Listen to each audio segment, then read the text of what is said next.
Друзья, всем привет! Недавно досмотрел сериал «Пленники». Не знаю, вы слышали об этом сериале или нет. Рейтинг сериала 18+.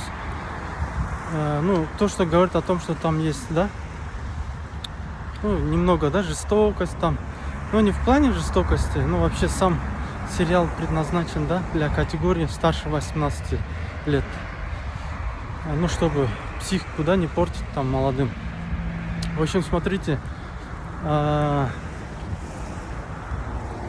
почему этот сериал недавно только досмотрел, хотя я его смотрел где-то примерно месяц. Этот сериал я посмотрел в приложении Кинопоиск. Если у кого есть, пишите комментарий, как вам это приложение Кинопоиска, да? А у кого нету, я советую установить, так как там много наших казахстанских фильмов, сериалов, друзья. Жанр сериала это драма, криминал-детектив. Мне нравится, да, детективы, друзья. Может быть, это связано с моей профессиональной деятельностью, да, в прошлом.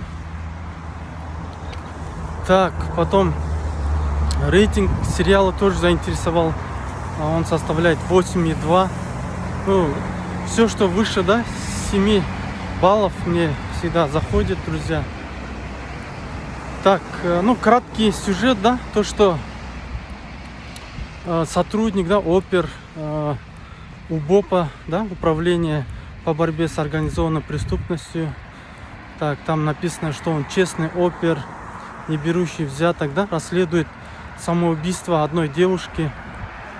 Это расследование приводит к тому, что он выходит на криминальную группировку, да, которая занимается похищением, да, молодых девушек, женщин, и которые в дальнейшем, да, вывозят этих похищенных за рубеж с последующей продажей и занятием, да, в общем, сексуальное рабство их продают. Так что, друзья, не то чтобы я всем советую, да, этот сериал, но этот сериал мне зашел, интересный, жизненный. Я люблю, да, такие вот жизненные фильмы, сериалы, друзья. Те, кто тоже посмотрел этот сериал, напишите в комментариях, друзья, как он вам зашел, не зашел. Также напишите, кто пользуется приложением Кинопоиска. Там просмотр фильмов в месяц занимает стоит от 1000 тенге и выше. А если вы еще там смотрите, да, каналы, другие сериалы о медиатеке, то она будет составлять больше 2000 тенге. Друзья. Там, конечно, можно смотреть совместно. Это по моим расчетам выходит в районе 650 тенге, друзья. Так что пишите, кто хотел бы, да, посмотреть со скидкой. Все. Жду вас в комментариях, друзья.